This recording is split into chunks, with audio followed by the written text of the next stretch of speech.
Reset. 34. I wake up with a terrible migraine from lack of sleep and I hate it because this means I will be grumpy the whole day and seeing that I will be going for that dinner with Mark 1 will only be touching my bed again really late. The temptation to call in sick is very high but Choonga will have questions because it's very unusual for me to miss work. I drag myself out of bed, get into my house slippers and go to the kitchen where I brew very strong coffee and drink it in a few sips. I need this to wake up my body. I open my phone to check for any notifications. I have a few from the office in my email. The ladies have started gathering information on the Munsanges. I know I am stalling but I am still not sure this is something I want to do. My phone starts to ring and I look at it for a few seconds before picking up. It's the nursing home. Good morning, I say after composing myself. Good morning, ma'am. Sorry for calling you this early. It's fine. We need you to come. Your mother's condition is deteriorating and there are a few documents that we need you to sign. What documents? You are better off coming through. The doctor says. I sigh deeply. Sue is in a nursing home. I moved her early last year when the doctors said there was nothing they could do for her anymore except make her comfortable until her time was up. I am human, yes, and I felt pity for her, but then there is no amount of sickness that will ever make me close to her again. I can't even point at anything that she has done wrong to me, but all I know is that we can never be in good books. I go back to the bedroom to take a bath. When done, I settle into an army green long-sleeved dress that hugs my figure. Black mesh ankle socks and black stilettos. I match the outfit with an army green handbag and comb my hair out perfectly. Mummy, Cairo yells when I walk into the living room. It looks like he just got out of bed, but his energy is beyond me. Good morning, baby, I say, going to kiss his forehead. Good morning, I greet Mercy. Good morning, ma'am. Mummy, how was your date? I almost choke on my saliva. My what? He is 7. Mercy defends and I just shake my head. Where did time go? Just yesterday he was crawling like a turtle and now we are having this conversation.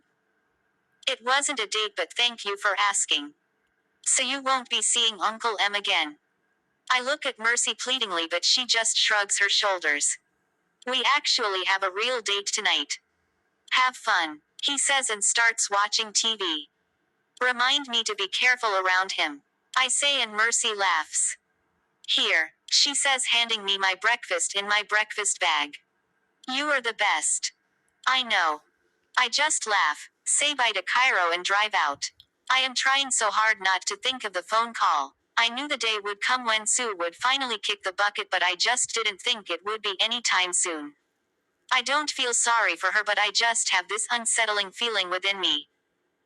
I text Choonga explaining to him about the phone call and that I will be in a bit late. He responds telling me to take all the time I need, but I don't plan to. I just want to get this over and done with. I get to Chirandu at the nursing home and find a parking spot. God knows I hate this more and even more coming here. If I had a way, I would just be talking to them on phone. I put myself together and get out of the car. When I get to the reception, I am welcomed by a friendly and familiar face. People here are always smiling, but I just don't pay attention enough to know their names because then I would be developing a relationship with them and that is the last thing I want to do. I fill in my details as per norm and I am told to wait by the waiting chair as the doctor is attending to someone. I use the time to check for anything new on my phone. There is nothing from work except a message from Mark saying good morning. I choose to ignore it and go to Enchimunia's wall on Facebook. There is nothing new and so I log out. The door to the doctor's office opens and she asks me to enter. I am surprised to find Sue in her office with another gentleman that is smartly dressed. Good morning, Beatrice. Sorry for calling you here at short notice. The doctor begins. I look at Sue, who looks really pale. She has a head wrap covering her head and eye bugs under her eyes. She has lost so much weight since I last saw her months back. Good morning, doctor, I say, ignoring the other two people in the room. How are you? Sue asks before coughing. The gentleman holds her hand and instead of responding, I look at where his hand is. Even in her dying state, she is still whoring around. I am alive and will be for a while. I respond, looking straight in her eyes. That is not a nice thing to say. The man hisses. What are you? Her next play toy. You must be nuts for involving yourself with a dying woman when you could be living your life. Channel, I will not allow you to talk to your brother like that. Sue yells and I just look at the two in shock waiting for an explanation. Your friend and author. Winnie. Hibiscus.